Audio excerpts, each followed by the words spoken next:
السلام عليكم ورحمة الله. إن الحمد لله نحمده ونستعينه ونستغفره ونعوذ بالله من شرور أنفسنا ومن سيئات أعمالنا من يهده الله فلا مضل له ومن يضلله فلا هادي له وأشهد أن لا إله إلا الله وأن محمدا عبده ورسوله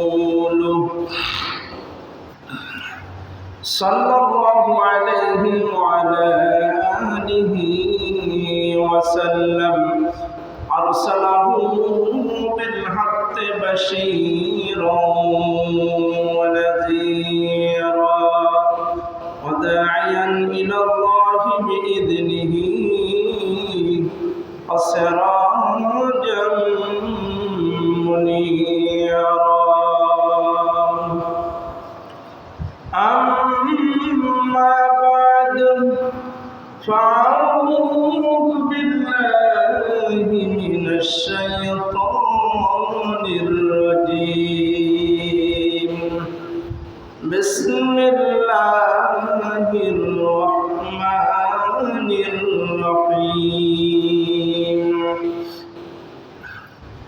إن الله وملائكته يصلون على النبي يا أيها الذين آمنوا صلوا عليه وسلموا تسليما. اللهم صل على محمد وعلى آل محمد كما صليت على إبراهيم وعلى آل إبراهيم إنك حميد مجيد. اللهم بارك على محمد وعلى آل محمد كما باركت على إبراهيم وعلى آل إبراهيم إنك حميد مجيد.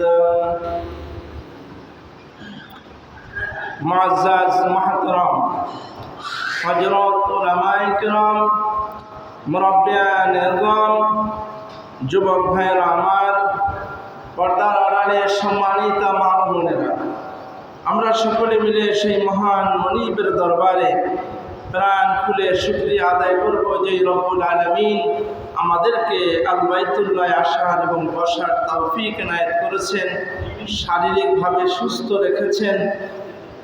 আল্লাহ পাকের বিশেষ হুকুম জুমার নামাজ পড়ার জন্য এ পর্যন্ত আসার যে সুযোগ করে দিয়েছেন। যেই ভাইরা এলাকার এখনো মসজিদে আসতে পারে না, তারা যেন খুব শীঘ্রই মসজিদে আসতে পারে।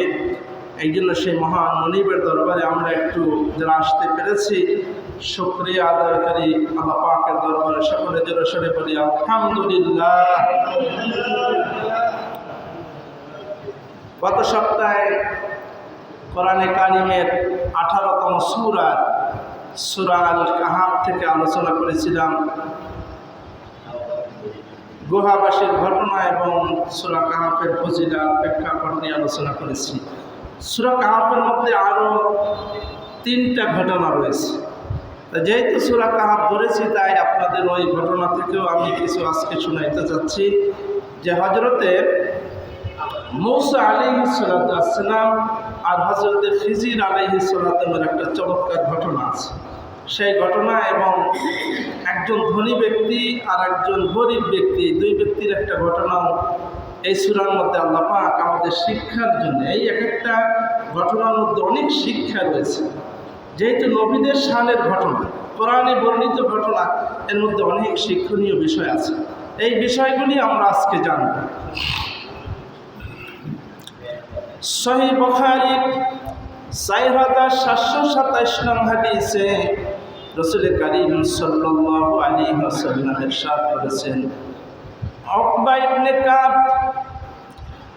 ইবনে কাব রাদিয়াল্লাহু তাআলা আনহু থেকে বর্ণিত, রাসূল কারীম সাল্লাল্লাহু আলাইহি ওয়াসাল্লাম ইরশাদ করেছেন,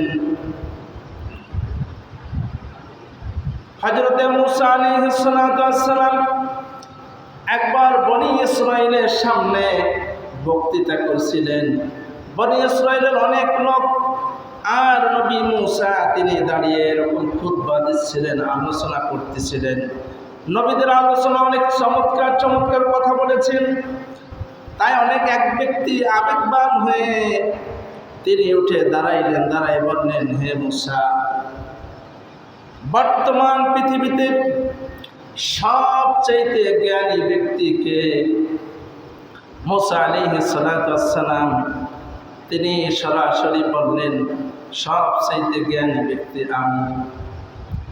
এই কথাটা মূসা আলাইহিস সালাতু ওয়াস সালাম যখন বললেন সবচাইতে জ্ঞানী ব্যক্তি আমি, আল্লাহ পাক রব্বুল আলামিন এই কথাটা পছন্দ করেন নাই। উনি যদি বলতেন সবচাইতে জ্ঞানী ব্যক্তিকে, আল্লাহই ভালো জানেন, আল্লাহর উপরে সবর্দ করলে উনি আর এই ঝামেলায় পড়ে না। যেহেতু উনি সরাসরি বলে বলছেন আমি সবচেয়ে জ্ঞানী, এই আমি কথাটার মধ্যে ভেজাল আছে। আমরা অনেকেই গর্ব করে বলি, এই আমি অমুক হয়ে গেছি, অমুক নেতা তমুক নেতা, আমি অমুক বাড়ির লোক, তেমনটা ভাব নিয়ে হয়। এই যে নিজের মধ্যে একটা আবৃত্ত, নিজে সবচেয়ে জ্ঞানী প্রকাশ করায়, আল্লাহ পাক এই কথাটাকে একটু অপছন্দ করে। সাথে সাথে আল্লাহ পাক মূসা আলাইহিস সালাতু ওয়াস সালামকে বললেন, মূসা, তোমার চাইতেও একজন জ্ঞানী ব্যক্তি আছে, আমার এক বান্দা তোমার চাইতে অনেক জ্ঞানী। মূসা আলাইহিস সালাম শুনেই বললেন, আল্লাহ পাক, আমার চাইতেও জ্ঞানী ব্যক্তি সে কোথায় থাকে, তার পরিচয় কি? আল্লাহ পাক রব্বুল আলামিন বললেন, দুই সমুদ্রের মিলনস্থলে তিনি বসবাস করেন। মূসা আলাইহিস সালাতু ওয়াস সালাম বললেন, সেখানে আমরা কিভাবে যাব? মূসা আলাইহিস সালাতু ওয়াস সালাম তখন বললেন, কিভাবে যাব?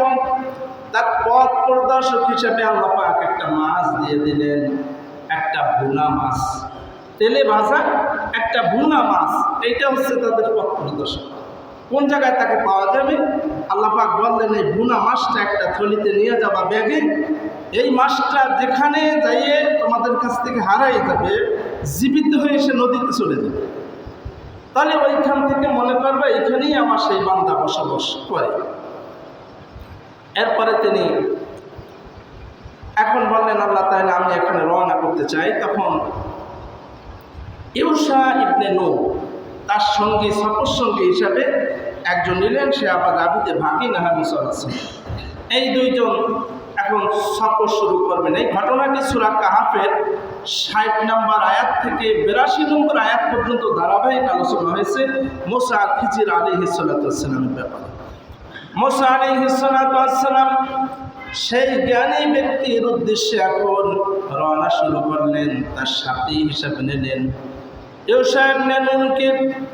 আল্লাহ পাক এই ঘটনাটি কোরআনে তুলে ধরলেন, ওয়াইযা ক্বালা মূসা লিফাতাহু লা আবরাহু হাত্তা আবলুগা মাজমা'আল বাহরাইনি আও আমদিয়া হুকুবা।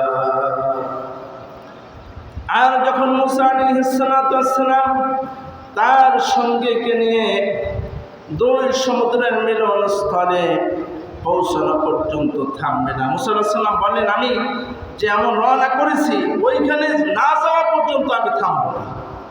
এবার তিনি বললেন, আমি আবার কাল পর দীর্ঘ পথ সফর করতেই থাকবো। সেই ব্যক্তিকে আমার পাইতেই হবে। মুসা আলাইহিস সালাতু ওয়াস সালাম তিনি ইউশা ইবনে নুনকে নিয়ে এবার রওনা শুরু করলেন। এরপরে যাইতে যাইতে সেই দুই নদীর মোহনা মিলনস্থলে তারা পৌঁছে গেলেন। পৌঁছে যাওয়ার পর মুসা আলাইহিস সালাতু ওয়াস সালাম শারীরিকভাবে হাঁটতে হাঁটতে দুর্বল হয়ে গেলেন। ওইখানে ওই দুই নদীর মিলনস্থলে একটা বিশাল পাথর ছিল নদীর একেবারে পাশে। ওই পাথরে তারা ট্যাক লাগিয়ে তারা একটু বিশ্রাম নিলেন, আর মাছের থলিটা পাশে রেখে তারা ঘুমাই পড়ছিল। নদী থেকে একটু ঢেউ এসে যখন ওই পাল্টা মাছের গায়ে একটু পানি লাগলো, মাছটা জীবিত হয়ে সাথে সাথে নদীতে নেমে গেল। মুসা আলাইহিস সালাম ঘুমেছিলেন, সেই ঘটনাটা জানে না, কারণ আল্লাহ বলছিলেন যেখানে মাছটা হারিয়ে যাবে সেইখান থেকেই আমার এই বান্দাকে পাবা। কিন্তু মুসা আলাইহিস সালাম এই ঘটনা জানেন না। এই ঘটনা ইউশা ইবনে নুন দেখেছিল, তার লগের সফর সঙ্গে এই ঘটনা দেখেছিল, কিন্তু সে মুসা আলাইহিস সালামকে বলতে ভুলে গেলেন। বলতে ভুলে যাওয়ার পরে এখন তারা আবার উঠে চলতে শুরু করল। চলতে চলতে অনেক দূর চলে গেলেন। এরপর মুসা আলাইহিস সালাতু ওয়াস সালাম বললেন যে আমাদের তো ক্ষুধা লেগেছে, সকালের নাস্তা কিছু রেডি করো। তার সফর সঙ্গীকে বলল মুসা আলাইহিস সালাম। যখন বললেন আমাদের জন্য কিছু খাবার রেডি করো, তখন মুসা আলাইহিস সালামের সঙ্গে ইউশা ইবনে নুন তিনি বললেন আমি তো বলতে ভুলে গেছি, তাই যাওয়াইনা ইলাস সখরাতি ক্বালা ফাইন্নী নাসিতুল হুত ওয়া আনসানিহু ইল্লা শাইতানু আন আযকুরা ফাত্তাখাযা সাবিলাহু ফিল বাহরি আজাবা। তখন ইউশা ইবনে নুন বলল, হ্যাঁ নবী, আপনি যখন আর আমি পাথরের পাশে ঘুমিয়ে পড়ছিলাম তখন আমি আশ্চর্য হয়ে গেলাম, এই মাছটা জীবিত হয়ে নদীতে নেমে গেল।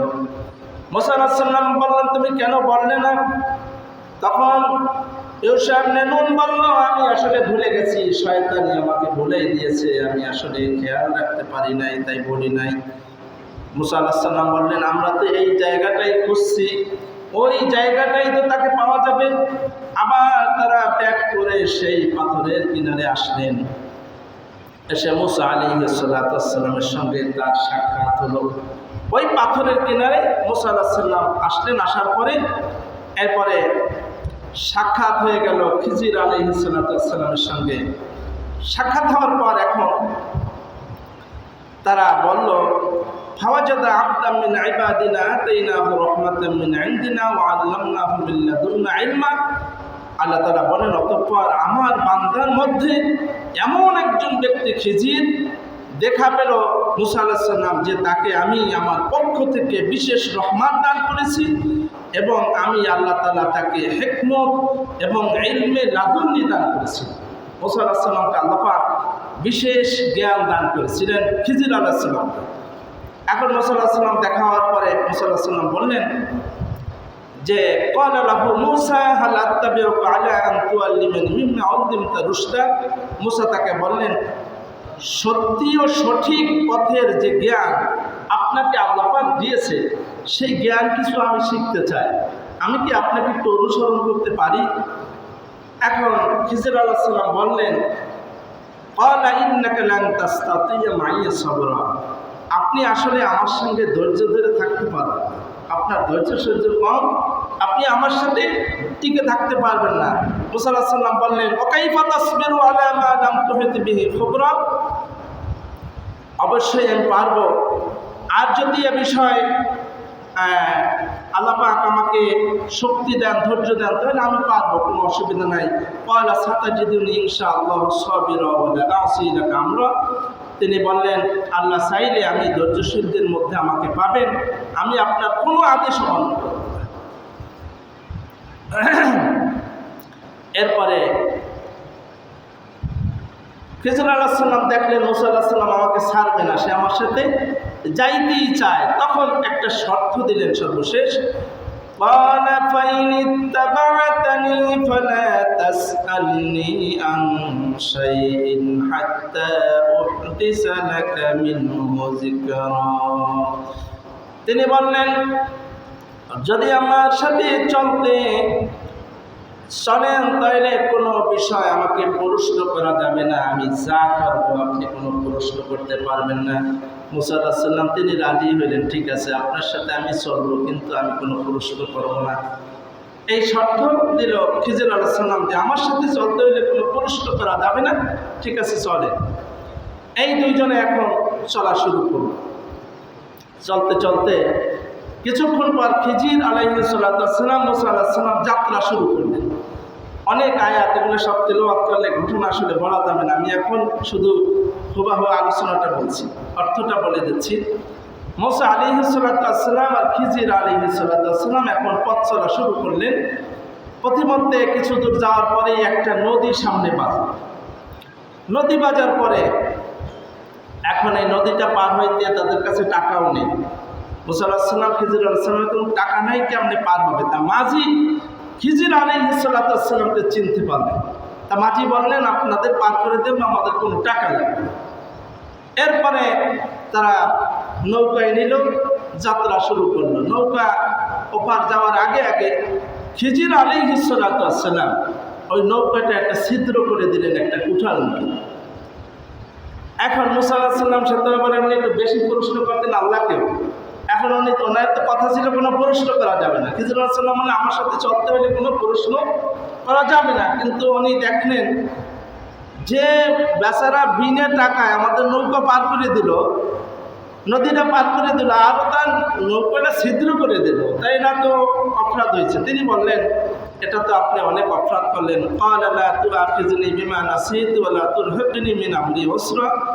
তিনি বললেন এটা তো আপনি একটা বড় অপরাধ করলেন, এদেরকে ডুবাই দিতেছেন আপনি, আমাদের বিনা টাকায় পার করে দিল, আবার নৌকাটা ছিদ্র করে দিলেন। তখন মুসা আলাইহিস সালাম এই কথা বলার পর তিনি বলছিলেন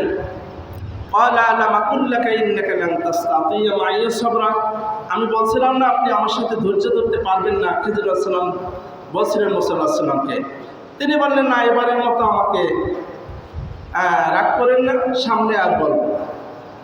এরপরে উনি নৌকা সিদ্ধ করে দিয়ে ওখান থেকে চলে গেলেন। কিছু দূর আবার গেলেন, যাইতে যাইতে এখন দেখেন কয়েকটা বালক ছোট ছোট ওরা খেলা করতেছে। খিজির আলাইহিস সালাম একটা বালককে হত্যা করলেন, একেবারে জায়গায় হত্যা করলেন। হত্যা করার পর এখন মুসা আলাইহিস সালাম বললেন আপনি এই বালকটা নিষ্পাপ একটা বালক, একে আপনি হত্যা করলেন, এটা তো মারাত্মক অপরাধ হয়েছে। এখন উনি এই কথা বলার পর মুসা আলাইহিস সালামকে আবার স্মরণ করাই দিলেন। আমি বলছি না আমাকে কোনো প্রশ্ন করা যাবে না, আমি যতক্ষণ পর্যন্ত ব্যাখ্যা করে এগুলো না বুঝিয়ে দেবো এর আগে আমাকে কোনো প্রশ্ন করা যাবে না। আপনি আবার তো বললেন, ধৈর্য হারাইলেন। এরপর সেই ছেলেটি হত্যা করে আবার সামনে চলতে লাগলেন। কিছুক্ষণ যাওয়ার পরে একটা জনপদে গেলেন দুইজনে, মুসা আলাইহিস সালাম এবং খিজির আলাইহিস সালাম। এই দুইজন যাওয়ার পরে এক এলাকার মানুষ কৃপণ, মানুষকে খাওয়াইতে চায় না তারা। তোমরা ক্ষুধা লাগছিল, মানুষের কাছে কিছু খাবার চেয়েছিল দুইজনে, তারা খাবার দিল না, পেটে ক্ষুধা। এই অবস্থায় খিজির আলাইহিস সালাম দেখলেন একটা বাড়ির একটা প্রাচীন দেয়াল, এইটা হেলে পড়ে যাচ্ছে, অল্প বাইতে আছে, হয়তো আর কিছু সময় হলে পড়ে যাবে। সেই দেয়ালটাকে উনি সোজা করলেন, সোজা করে ওটাকে মেরামত করে সুন্দর করে দাঁড় করে দিলেন। মুসা আলাইহিস সালাম আবার তাকে প্রশ্ন করলেন, আচ্ছা এই যে দেয়ালটা আপনি সোজা করে দিলেন, এই জনপদের লোক আমাদের খাইতে দিল না, পেটে ক্ষুধা, আপনি তো বিনিময়ে কিছু টাকা নিতে পারতেন। খিজির আলাইহিস সালাম কোনো টাকা নিলেন না, বিনা টাকায় ওটাকে সুন্দর করে সোজা করে দিলেন। তাহলে বিনিময়ে তো আপনি কিছু টাকা নিতে পারতেন, চাইলে পারতেন। তা মুসা আলাইহিস সালাম এই প্রশ্ন করার পর তিনি বলছিলেন খিজির আলাইহিস সালাম ক্বালা হাযা ফিরাকু বাইনি ওয়া বাইনিক সাউনাব্বিউকা বিতাউইলি মা লাম তাসতি আলাইহি সাবরা। তিনি বললেন এখান থেকে আপনার আমার এখন থেকে ফারাক হয়ে যাবেন, আপনার সাথে আমি আর চলবো না। যেহেতু আপনি বারবার আদা ভঙ্গ করলেন, 3 বার ধৈর্য ধরতে নিষেধ করলাম, আপনাকে ধৈর্য ধরতে বললাম কিন্তু পারেন না, খালি প্রশ্ন করেন, অতএব এই 3 বার হয়ে গেছে, এবার আর আপনি আমার সাথে থাকতে পারবেন না। তবে উনি বললেন যে আমি যে এই 3টা ঘটনা, নৌকা ছিদ্র করে দিলাম, একটা বাচ্চারে হত্যা করলাম, এরপর আবার এই দেয়ালটা নির্মাণ করে দিলাম, এই কারণটা আমি আপনাকে ব্যাখ্যা করে দিচ্ছি, এরপর আপনার কাছ থেকে আমি চলে যাব। এরপরে হযরত খিজির আলাইহিস সালাম প্রথম ব্যাখ্যাটি দিলেন। তিনি বললেন, আমরা যখন নৌকায় আরোহণ করতেছিলাম, ওই এলাকায় একজন বাদশাহ ছিলেন, তিনি ছিলেন জালিম বাদশাহ। যত ভালো নৌকা দেখে ওগুলো তিনি ছিনাই নিয়ে যান। আল্লাহ পাক রব্বুল আলামিন খিজির আলাইহিস সালাম বললেন, আমাকে আল্লাহ পাক জানাই দিলেন এই নৌকাটা এমন একটা গরিব মানুষের, যার সংসার চলে ইনকাম দিয়ে। এই নৌকাটা যদি জালেম বাদশা ভালো দেখে তাহলে নিয়ে যাবে, আর এই লোকটা একেবারে ফকির হয়ে যাবে, পথে বসে যাবে। তা আমাকে আল্লাহ পাক জানাই দিয়েছিল এই জালেম বাদশা আসতেছিল এই নৌকা নেওয়ার জন্যে। তা আমি এই নৌকাটা ছিদ্র করে দেওয়ার কারণে সেই ছিদ্র করা নৌকা নিবে না, এই কারণে আমি তাকে ছিদ্র করে দিয়েছি। কারণ মাঝি ছিদ্রটা বন্ধ করে আবার সে চালাইতে পারবে, কিন্তু পুরো নৌকাটা যদি নিয়ে যায় মাঝি পথে বসে যাবে। তা পরোক্ষভাবে আপনি বাহ্যিকভাবে দেখেছেন ক্ষতি করেছি, কিন্তু মূলত আমি মাঝিকে অনেক উপকার করেছি। পুরা নৌকাটা নিয়ে যাচ্ছে, একটা ছিদ্র হওয়া অনেক ভালো না? তা বললেন, আমি এই জন্যে মাঝিরে উপকার করেছি, এটা আমি নিজে ব্যক্তিগতভাবে বলি না, এটা আল্লাহ আমাকে জানাইছে। মূলত আল্লাহ পাক ওই যে মুসা আলাইহিস সালাম বলছিলেন যে আমি সবচেয়ে জ্ঞানী, তার চাইতেও আল্লাহ পাক ইলমে লাদুন্নি দিয়ে, তাকে গায়বী ইলম দিয়ে মুসা আলাইহিস সালামকে দেখাইলেন যে তোমার চাইতেও জ্ঞানী ব্যক্তি সমাজে আছে। এরপরে খিজির আলাইহিস সালাম আবার বললেন যে আমি যে বাচ্চাটাকে হত্যা করেছি, আপনি দেখেছেন বাহ্যিকভাবে আমি একটা সন্তান হত্যা করেছি, কিন্তু আল্লাহ পাক আমাকে জানাই দিয়েছেন এই বাচ্চাটা বড় হয়ে বড় একটা কাফের হইতো, শৈরাচার হইতো। এই বাচ্চাটার বাপ মা হচ্ছে মুমিন, তারা খুব পরহেজগার নামাজি। এই বাচ্চাটা বড় হয়ে এমন শৈরাচার হইতো, এমন কাফের হইতো, তার বাপ মার উপর অত্যাচার করতো, তাদেরকেও কাফের বানাই ছাড়তো, এলাকাবাসীকে অনেক জুলুম নির্যাতন করতো। তাই আল্লাহর হুকুমে আমি এই বাচ্চাটাকে হত্যা করেছি। পরোক্ষভাবে তার বাপ মাকে আমি ইমানের হেফাজত করেছি, উপকার করেছি। আর আমি আল্লাহ পাকের কাছে দোয়া করেছি, তিনি বলেছিলেন যে আল্লাহ তুমি এই পিতামাতাকে এর চাইতেও একটা উত্তম সন্তান দান। আল্লাহ পাক তাদেরকে একটা উত্তম সন্তানই দিয়েছেন, তার বাপ মাকে এবং এলাকাবাসীকে এই বাচ্চাটাকে মেরে আমি আর উপকার করেছি, ইমান রক্ষা করেছি। এই ইমানের অনেক ক্ষতি করতো মানুষকে। এরপরে খিজির আলাইহিস সালাম 3 নম্বর ব্যাখ্যা দিলেন।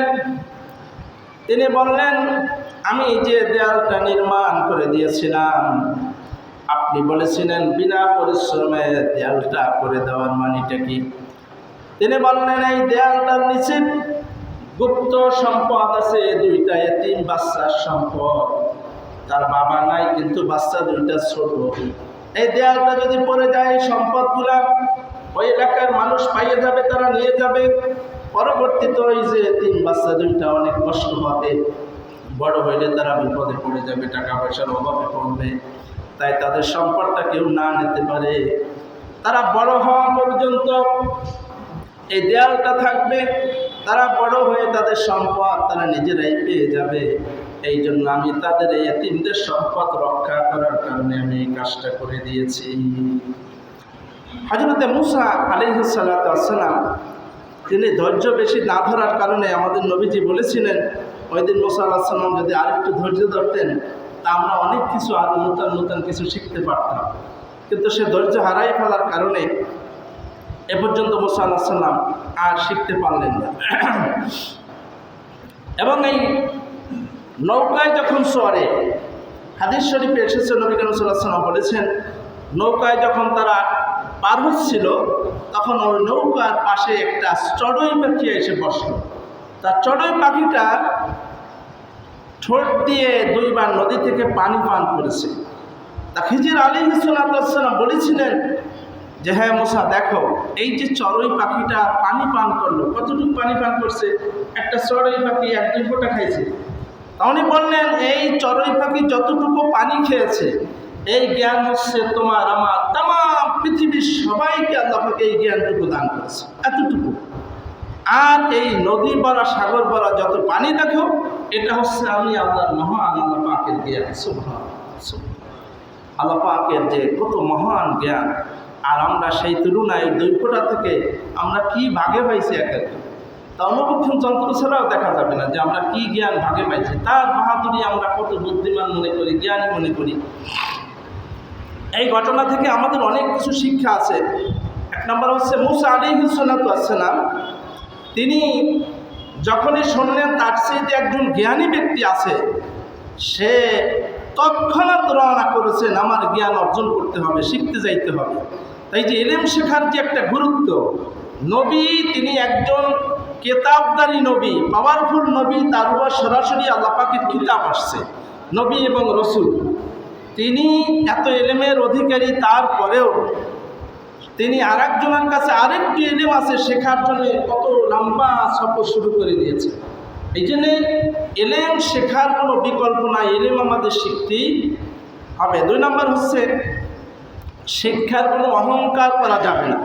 মুসা আলাইহিস সালাম একজন নবী, নবীদের জ্ঞান সবচেয়ে বেশি না, অনেক জ্ঞান। তাদেরকে আল্লাহ পাক সরাসরি তাদেরকে সহযোগিতা করেন, জ্ঞান দান করেন।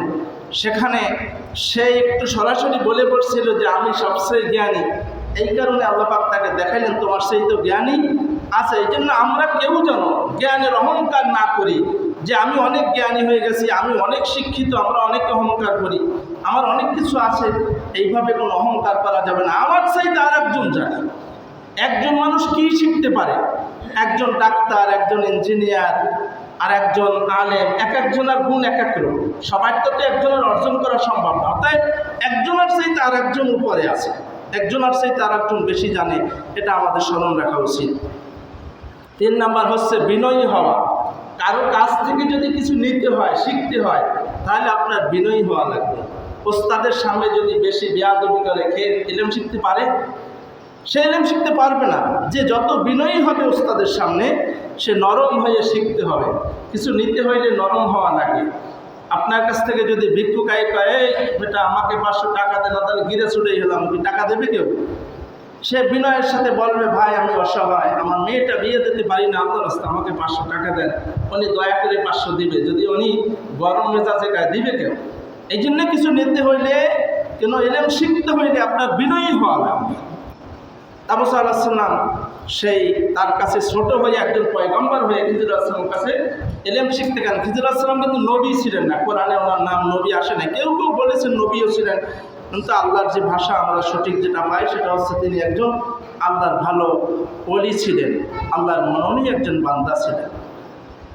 এবং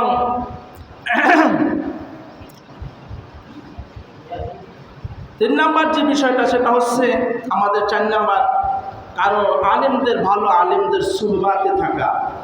কারণ কোনো আলেমদের সাথে সম্পর্ক রাখলে, সবসময় পরামর্শ নিয়ে চললে, দিন শেখার উদ্দেশ্যে আলেমদের সাথে সুসম্পর্ক রাখা, আলেমদের পরামর্শ নিয়ে চলা, এতে অনেক উপকার আছে। শয়তানের ওয়াসওয়াসা থেকে হেফাজত থাকে। এই আজকে জুমার দিন আপনারা যদি আগে ভাগে চলে আসেন যে আগে ভাগে এসে আমি কিছু শিখবো, তাহলে প্রতি জুমায় শেখার উদ্দেশ্যে আসলে অনেক উপকার হয় না? কিন্তু আমরা একেবারে শেষে আসি, তাহলে কিছুই শিখতে পারলাম না। এই জন্যে আমরা সবসময় ভালো যারা পরহেজগার আলেম, যারা সত্যিকারের বেদাত, শিরিক, বেদাতি মুক্ত আলেম, এই সমস্ত আলেমদের থেকে আমরা ইলম অর্জন করব। এরপরে আল্লাহর সন্তুষ্টির জন্যে মানুষকে উপকার করা, নিজের স্বার্থের জন্যে না। ওই যে কোনো দেয়ালটা নির্মাণ করে দিয়েছিলেন ক্ষুধা পেটে, কিন্তু সে কিন্তু কিছু বিনিময় চায় না, কারণ সে এতিমদের উপকার করেছে। এই জন্যে মানুষকে উপকার করার জন্যে কোনো পারিশ্রমিক না নিয়ে যদি আল্লাহর সন্তুষ্টির জন্য করা যায়, তাহলে সাদাকার সব পাওয়া যায়। কিন্তু আমরা তো পারিশ্রমিক নিতে ব্যস্ত। একটা সালিশ করতে গেলেও সেখানেও টাকা নেওয়া নেয় না, টাকা নিয়ে হক কথাটা বলতে পারে না, সালিশিটা ফয়সালা করতে পারে না, কারণ সে তো বিপক্ষের কাছ থেকেও টাকা দিয়েছে। এই যে আমরা যদি এখানে আল্লাহর রাস্তে এই 2 জন আর 2 ভাইয়ের মধ্যে গন্ডগোলটা মিশিয়ে দিতে পারি, আল্লাহ পাক বলছেন তাদেরকে সাদাকার সওয়াব দেওয়া। অথচ আমরা এই আখেরাতের সবটা ছেড়ে দিয়ে নগদ 500 টাকা নেওয়ার জন্য ব্যস্ত। এটা আমাদের কপাল খারাপ, আমরা দুনিয়ার প্রতি এভাবে ঝুঁকে পড়েছি সবাই।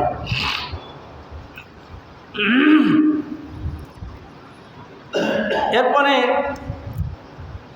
এই কোরআনে কারিমে আর একটা সুন্দর ঘটনা এসেছে হযরতে যুলকারনাইনের ব্যাপারে। এরপরে সূরা কাহফের মধ্যে 4টা ঘটনা। আরেকটা ঘটনা হচ্ছে 2 ব্যক্তি, এক ব্যক্তি ধনী, অনেক ধনী অহংকারী কাফের, আরেক ব্যক্তি হচ্ছে দরিদ্র কিন্তু তিনি মুমিন পাক্কা ঈমানদার। এই 2 জন ব্যক্তির একটা ঘটনা আল্লাহ পাক তুলে ধরলেন ওই সময় কাফেরদেরকে লক্ষ্য করে। সেই ঘটনাটি কোরআনের 32 আয়াত থেকে 34 আয়াত পর্যন্ত সূরা কাহফে আলোচনা এসেছে। আপনারা অর্থসহ কোরআন শরীফ দিয়ে পড়লে পাবেন, খুব ভালো লাগবে। ওখানে আল্লাহ পাক এভাবে তাদের 2 জনের কথা তুলে ধরেছিলেন, أضرب لهم مثل الرجلين جعلنا لأحدهما جنتين من أعناب وحففناهما بنخل وجعلنا بينهما زرعا। আল্লাহ পাক রব্বুল আলামিন আমাদের নবীকে লক্ষ্য করে বলছেন, আর আপনি তাদের কথা উপস্থাপনা করুন ওই 2 ব্যক্তির দৃষ্টান্ত। আমি যাদেরকে, খুব খেয়াল করেন, হ্যাঁ বাবু কথা বলে না, আমি এক ব্যক্তিকে 2টি আঙ্গুরের বাগান দিয়েছিলাম, 2টি বিশাল আঙ্গুরের বাগান, এবং তার পাশে চারপাশ থেকে, ওই বিশাল বাগানের চারপাশ থেকে ছিল খেজুরের বাগান। খেজুরের গাছ ছিল চারপাশে, মাঝখানে সব আঙ্গুরের গাছ, আর তার মাঝে ফাঁকে ফাঁকে আবার শস্য শ্যামলা নানান তরু তরকারি বাগান ভরা নেয়ামত আল্লাহ পাক দিয়েছেন। এবং সেই শস্য শ্যামলা এত পরিমাণে হয়েছে যা কোনো বছর কমতি হয় না। আমাদের মাঝে মধ্যে হয় ফল বেশি, আবার হয় না, হয় না। আল্লাহ পাক বলেন আমি এত দেওয়া দিলাম, প্রচুর পরিমাণ অঢেল সম্পদ। এরপরে আল্লাহ পাক আরো বললেন, কিলতাল জান্নাতাইনি আতাতুকুলাহা ওয়া লাম তাযলিম মিনহু শাইআন আফাজ্জারনা খিলালাহুমা নাহার। আল্লাহ পাক বললেন উভয় বাগানই তার এত ফল আমি দান করেছি, এতে কোনো কমতি ছিল না। আর উভয় বাগানের মাঝখান থেকে আমি একটা প্রবাহিত নদী দিয়ে দিয়েছিলাম। এত ফলকার গাছ, এগুলা চাষ করতে পানির দরকার না। তা আল্লাহ বললেন আমি এই 2 বাগানের মাঝখান থেকে আবার একটা নদী দিয়ে দিলাম, মিষ্টি পানির নদী। এখন এই মিষ্টি পানি দিয়ে সে এই চাষবাস করে অনেক সম্পদ আল্লাহ পাক তাকে দিয়েছেন। এখন এত পরিমাণে হয়েছে, তিনি আস্তে আস্তে অহংকারী হয়ে উঠলেন। অকানা লাহু সামারুন ফাকালা লিসাহিবিহি ওয়া হুয়া ইউহাউরুহু আনা আকসারু মিনকা মালান ওয়া আ'আজ্জু নাফারা। আর তার প্রচুর ধন সম্পদ ছিল।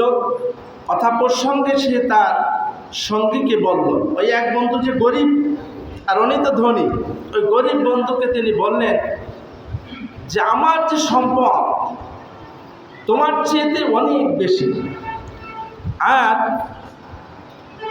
জন বলেও আমি অনেক বেশি। এই অহংকারী কথা তার বন্ধুকে বললেন, আমার যে আল্লাহ পাক ধন সম্পদ দিয়েছে আর আমার জনশক্তি হবে, ধনী মানুষের কিছু লোক লস্কর বেশি থাকে না, তার পিছনে অনেক লোক, তার কাজের লোক আছে, অনেক লোকজন তার। এখন বলল আমি জনবলেও বেশি, সম্পদেও বেশি তোমার সেই। তাকে 30 জন লোক অনেক কথা তিনি বললেন। এরপরে উনি বললেন আদাখালা জান্নাতাহু ওয়া হুয়া যালিমুন লিনাফসি ক্বালা মা আযুন্নু আন তাবিদা হাযিহি আবাদা। এভাবে নিজের উপর জুলুম করে সে তার বাগানে প্রবেশ করলো, আর সে বলল আমি মনে করি না যে আমার এই ধনসম্পদ, এই জনবল, এটা কোনোদিন কমবে, এটা সব সময় থাকবে, এটা কোনোদিন ধ্বংস হবে না। খুব খেয়াল করেন এই একটা আয়াত। আল্লাহ পাক বললেন ওয়াদাখালা জান্নাতাহু ওয়া হুয়া যালিমুন লিনাফসি ক্বালা মা আযুন্নু আন তাবিদা হাযিহি আবাদা। সে গৌরব করে বলতে লাগলেন যে আমি মনে করি না আমার যে বাগান, এই সম্পদ, এটা কোনোদিন ধ্বংস হবে না, এটা স্থায়ী থাকবে। আসলে কি স্থায়ী থাকে? সম্পদ কাউকে দিলে ক্ষমতা কি চিরস্থায়ী থাকে? কিন্তু আমরা তো ভুলে যাই নমরুদ তাকে আল্লাহ পাক ক্ষমতা দিয়েছিলেন, ধনে জনে সব দিক থেকে রাজত্ব, এখন নিজেকে খোদাই দাবি করা শুরু করলো, শিরিক করা শুরু করলো, আল্লাহর নাফরমানি করতে করতে একসময় আল্লাহ পাক নমরুদকে ধ্বংস করে দিয়েছে না, মশা দিয়ে ধ্বংস করেছে। ফেরাউন অতি অহংকারী হয়ে উঠেছিল, নিজেকে খোদাই দাবি করত, মানুষের প্রতি জুলুম নির্যাতন শুরু করে দিল। তখন তাকে আল্লাহ পাক নদীতে চুবইয়ে মারছে কিনা। ইসলামের একেবারে শুরু থেকে দেখেন নবীরা সবসময় ইসলামের পথ সবসময় সফল হয়েছে, আর আল্লাহর বিপক্ষে যারা গেছে যুগে যুগে এরা ধাপে ধাপে ধ্বংস হয়েছে। আবু জাহেল, উতবা, সাইবা সবাই ধ্বংস হয়েছে না। কারুন সম্পদের অহংকার দেখাইছিল, মুসা আলাইহিস সালাম বলছিল তোমার সম্পদের যাকাত দাও, আর তিনি বলছিলেন আমার বুদ্ধিমত্তা দিয়ে আমি ইনকাম করেছি, টাকা পয়সা হয়েছে, তোর আল্লাহকে যাকাত দেবো কি জন্য, এইভাবে ব্যবহার করেছে। আল্লাহ পাক তাকে সম্পদ সহ জমিনে গেড়ে দিয়েছিল না, ধ্বংস হয়ে গেছে। আমাদের এই ফ্যাসিস্ট সরকারের আমলে যেইভাবে তারা জুলুম নির্যাতন মানুষের উপর শুরু করছিল, তারা বলতো যে আমাদের ক্ষমতা বুঝি আর কেউ চিরজীবনে নিতে পারবে না। তার কিছু চেলা চামান্ডা কাউয়া কাদের কইতে, আপনার তো এই নামে ভালো ছিলেন, কাউয়া কাদের কইতো বিএমপি নাকি ক্ষমতায় আসবে, আমরা নাকি গর্থ পাবো না, এবং তার থেকে কথা বলতো আমরা নাকি গর্থ পাবো না, আমাদের এই ক্ষমতা কেউ নিতে পারবে না। তারা সমস্ত বাহিনী এমনভাবে কবজা করে নিয়েছিল, মনে করছিল আমাদের ক্ষমতা কেউ নিতে পারবে না, এরকম ভাবছিল না তারা। তাদের কথায় কাজে অহংকার প্রকাশ পেত, আল্লাহ পাক তাদের সেই গর্থ পায় না, এরকম পরিস্থিতি করছে না। তারা নিজের মাতৃভূমিতে থাকতে পারে না, এখন রোহিঙ্গা হয়েছে, বিদেশে যাই থাকে, মা বাবার কবরটা পর্যন্ত দেখতে পারতেছে না। আর সেই সমস্ত বড় বড় স্বৈরাচারদের এমন পরিণতি, কেউ জেলে বসতেছে। এটা আল্লাহ পাক বলছেন অহংকারী যখনই হবে তখন তাদেরকে ধ্বংস করে দেওয়া হবে, এটা আজকে নতুন কিছু নয়। এরপরে তিনি আরো বললেন আমা আজুল্লুস সাআতা কাইমাতা ওয়ালা ইয়ারুদিত্তি রব্বি লাজিদান্না খায়রাম মিনহা মুনকালাবা, আর আমি মনে করি না যে কিয়ামত সংঘটিত হবে। ধন সম্পদ এত হয়েছে, এখন সে মনেই করে না যে কিয়ামত হবে। এরপর আবার বললেন যদি কিয়ামত হয়ও, তা আমার ধারণা কিয়ামতে এর চাইতে আমাকে আল্লাহ উত্তম কিছু দেবে। পরে আল্লাহর নাফরমানি স্বৈরাচার ইহা বা দাবি করে কিয়ামতে আরো অনেক নিয়ামত তাকে দেওয়া হবে। এই সমস্ত নাফরমানি কথা বললেন পর তার বন্ধু বলল, দরিদ্র ব্যক্তি তিনি বললেন ক্বালা লাহু সাহিবুহু ওয়া হুয়া ইউহাউরুহু আকাফারতা বিল্লাযী খালাকাকা মিন তুরাবিন সুম্মা সাওয়াকা রাজুলা মিন তুরাবিন সুম্মা মিন নুতফাতিন সুম্মা সাওয়াকা রাজুলা। তার সঙ্গে তাকে কথার প্রসঙ্গে গরিব বন্ধু যে মুমিন, তিনি তাকে বললেন তুমি কি তাকে অস্বীকার করেছো যেই আল্লাহ তোমাকে মাটি দিয়ে সৃষ্টি করবে, এরপরে তোমাকে শুক্র বিন্দু দিয়ে সৃষ্টি করেছেন, এবং তোমার তো কোনো হাত বা আকৃতি ছিল না, যে আল্লাহ তোমাকে সুন্দর করে স্ট্রাকচার দিয়ে একটা পূর্ণাঙ্গ মানুষ বানিয়ে আবার এরকম একটা বিশাল বাগানের মালিক বানাইছে, কোটি কোটি টাকার সম্পদ দিয়ে, সেই আল্লাহকে তুমি অস্বীকার করছো, তোমার পরিণতি তো খুবই ভয়ঙ্কর হবে। লাকিন্নাহু আল্লাহু রাব্বি ওয়া লা উশরিকু বিরাব্বি আহাদা। তিনি বললেন আল্লাহ হচ্ছেন আমার রব, আর আমি রবের সাথে কাউকে শরীক করি না। ওই মুমিন ব্যক্তি বললেন আরো অনেক কথা। তিনি বললেন তোমার এই বাগান, তোমার ধন সম্পদ, আল্লাহর পক্ষ থেকে এমন আযাব আসবে, এসে সব শেষ হয়ে যাবে, মনে রাখবে। আর তুমি যে আল্লাহর সাথে শরীক করেছো, এই জন্য তোমার কোনো উপায় থাকবে না। উনি আরো বললেন আলাউলা ইজ দাখালতা জান্নাতাকা কুলতা মাশা আল্লাহ লা কুওয়াতা ইল্লা বিল্লাহ ইন তারানি আনা আকাল্লা মিনকা মালা ওয়া ওয়ালাদা। তুমি যখন তোমার বাগানে প্রবেশ করলে, মুমিন ব্যক্তি ও কাফেরকে বলছে তুমি যখন তোমার এই বাগানে প্রবেশ করলে তখন কেন বললে না মাশা আল্লাহ, যে আল্লাহ যেটা চেয়েছেন, এই যে এত নিয়ামত এটা কে দিয়েছেন? আল্লাহ দিয়েছেন। তা তুমি কেন বললে না মাশা আল্লাহ, যে আল্লাহ যেটা চেয়েছেন তাই হয়েছে, আল্লাহ ছাড়া কোনো শক্তি কারণে এই সব কিছু দেওয়ার মালিককে, আল্লাহ তুমি এটা কেন বললে না? এরপরে যদি তুমি আমাকে ধনে ও সন্তানে কমজোরি মনে করো, কিন্তু আল্লাহ এর চাইতে আমাকে অনেক উত্তম কিছু দিবে, আর তোমাকে আল্লাহ ধ্বংস করে দিবেন, এই কথা বলেছেন। কিন্তু পরে আল্লাহ পাক সেই আসমান থেকে একটা আগুনের গল্লি এসে, বিশাল আগুনের একটা কুণ্ডলী এসে তার সমস্ত বাগান পুরে একেবারে সব সমান করে দিয়েছে। আর নদীর পানি যে মিষ্টি পানি, সেটাও আল্লাহ পাক জমিনে ডুবাই নিয়ে গেলেন। নদীতে পানি নেই, শুকিয়ে গেছে, আর তার বাগান পুরে সব ছাই হয়ে গেছে। এখন তিনি সে আফসোস করছে আর কান্না করছে, হায় আল্লাহ, আমি কেন তোমার সাথে শরীক করলাম? আমি যদি শিরিক না করতাম, আল্লাহর নাফরমানি না করতাম, আল্লাহর শুকরিয়া করতাম, তাই আমার এই পরিণতি হতো না। আমাদের এই যারাই যুগে যুগে ক্ষমতায় এসেছে, স্বৈরাচারী করেছে, জুলুম করেছে, মানুষের ক্ষমতাটাকে অপব্যবহার করেছে, তারা সবাই ধ্বংস হয়েছে পৃথিবীর শুরু থেকে এ পর্যন্ত। বর্তমান সরকারও, আমরা তাকে ভালোবাসি, সবাই সাপোর্ট করেছি, কিন্তু তিনিও কিছু কিছু কাজ এমন করেছেন যেটা আমাদের খুব ব্যথা দেয়, কষ্ট লাগে। তিনি মঞ্চে মানুষের সামনে বলেছিলেন, আপনারা গণভোটে রায় দিবেন। 70% মানুষ ভোট দিছে ক্ষমতায় যাওয়ার পর, এটা এখন বুড়ানি বিরানি পেশাই সে ওয়াদা ভঙ্গ করেছে। বিএমপি যে ভাইরা, যারা বিএমপি করেন, আপনারা আমার শত্রু নয়। আল্লাহ কোরআন থেকে বলছি, যারাই নাফরমানি করবে, আপনারা এখন ক্ষমতায় আছেন, এখন ক্ষমতায় থাকার মানে এলাকার লোকজন যারা আছে তাদের প্রতি জুলুম করবেন, মারামারি করবেন, খুন করবেন, লুটপাট করবেন। এই দিন না, আবার রাতের পর দিন যে আসতেছে, দিনের পর রাত হয়, এটা কেন ভুলে যান? এই যে শেখ হাসিনা সরকার যে ক্ষমতা নিয়ে বসেছিল, সে কিভাবে পতন হয়েছিল তো আমাদের সামনে নগদ। ফেরাউনের ঘটনা তো আরো অনেক দূরে। কেন আমরা মানুষের পরে জুলুম করবো? আমরা সবাই ভাই ভাই হলে মিলেমিশে থাকবো। আপনি যদি ভালো আচরণ করেন, অন্য যে ক্ষমতায় আসুক আপনার বাড়ি ছাড়তে হবে। আওয়ামী লীগ সব কিন্তু বাড়ি থেকে যায় না। যারা বেশি ক্ষমতা নিয়ে জুলুম করেছে তারা রাতেই বলেছে। অনেক আওয়ামী লীগ ভাইরা যারা স্বাভাবিকভাবে জীবনযাপন করছেন এলাকার ভাই বোনদের সাথে মিলেমিশে, তারা এখনো বাড়ি আছে, তাদের কোনো সমস্যা নেই। আমরা এমন কর্ম কেন করব যে আমার ক্ষমতা পাল্টে গেলে আমার এই বাড়িঘর ছাড়তে হবে, আমার সম্পদ আবার আরেকজনে লুটপাট করবে, খাবে, দখল করবে, আমাকে পাইলে খুন করবে, আমার জেলে যেতে হবে? এমন কর্ম আমি মানুষ হিসেবে কেন করব? আমার দিনের পর রাত আসবে, আমাদের মনে থাকতে হবে এ ক্ষমতার পালা বদল। এই ক্ষমতায় আল্লাহ তাআলা কোরআনে বলেছেন, তুমি এই যে ক্ষমতার চেহারটা পাইলা, এখানে বসে তুমি জান্নাত কামাই করো। এই ক্ষমতার চেহারে বসে যদি এমপি সাহেব, আমাদের এলাকার এখন মুরব্বী উনি মাননীয় এমপি সাহেব, যদি আমাদের এই সমাজে তিনি বলেন যে আমার এই এলাকায় কোনো গান বাজনা বাজারে চলবে না, এই এলাকায় আজান দিলে সবাই মসজিদে যাইতে হবে, জাকাতের টাকা ঠিক মতন দিতে হবে, এই সমস্ত ভালো ভালো কাজগুলি যদি করে, মাদক চলবে না, ধরতে পারলেই সেটার জেল কোনো ছাড় হবে না, এভাবে যদি কঠোর হাতে উনি এই সমস্ত অন্যায়ের বিরুদ্ধে দাঁড়ায়, উনি পারেন, ক্ষমতা ওনার আছে না? উনি এটা পারে। আরে ভালো ভালো কাজগুলি করলে জান্নাত তো নিশ্চিত, আল্লাহ তাআলা এটাই তো বলেছেন।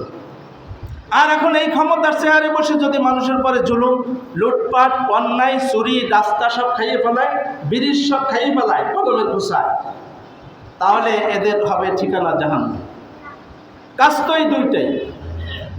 তাই জন্যে আমার অন্তত আলিপুরের ভাইদেরকে বলবো, আপনারা ক্ষমতার অহংকারী হবেন না। ক্ষমতা আল্লাহ দিয়েছে, শুকরিয়া আদায় করেন, নামাজ পড়েন, আর ভালো ভালো কাজ করেন, লিগাল পথে ইনকাম করেন, কোনো অসুবিধা নাই। কিন্তু অন্যায়ভাবে কারো একটা মায়ের সন্তান শেষ করে দিয়েন না। আমরা মোবাইল খুললেই দেখা যায়, এমন দিন নাই যে একটা ছেলেকে ছুরি আঘাত করে মারছে, পিটেই মারছে, নির্যাতন করছে, জুলুম হচ্ছে। এটা কি হচ্ছে সমাজ? আমরা মানুষ, এটা মনেই হয় না। একটা মানুষ ছুরি দিয়ে কোপাইয়ে শেষ করে দেয়, আরও আশপাশে বহুত মানুষ চাইয়ে দেখে, কেউ ধরে না, কেউ আবার সেলফি তোলে। হায় মানুষ, আমরা কি বিবেক সম্পন্ন? একমাত্র মানুষকে আল্লাহ পাক বিবেক দিয়েছে, সেই বিবেক দিয়ে এগুলো করতে কইছে আল্লাহ তাআলা। আমাদের যদি কেউ, সে যত বড় হোক, সে যদি অন্যায় করে, আপনারা তালে তাল মিলাবেন না। শেখ হাসিনা সরকার গুলির অর্ডার দিয়েছে, যে যত বেশি মারতে পারছে লোক, তার প্রমোশন তত বেশি হয়েছে। আর যত অন্যায় করছে, শাপলা চত্বরে হাজার হাজার আলেম ওলামা মারছে, এরপরে কইছে আপনি কাজটা ঠিকই করেছেন। তার লগে যারা ছিল তেল মারছে, তেল মারতে মারতে উনি একথা এখন বলেছে এক ভিডিওতে, যে আমি যে এত অপরাধ করেছি আমি নিজে বুঝতাম না, আমার সবাই কয় সব ঠিক আছে, আমাকে সবাই বাহাবা দিত, আমি যে অন্যায়ের মধ্যে ডুবে গেছি এটাই আমি বুঝতাম। আমরা এরকম করবো না, অন্যায় করলে ধরাই দেবেন, এটা আপনার দায়িত্ব, ইমানি দায়িত্ব।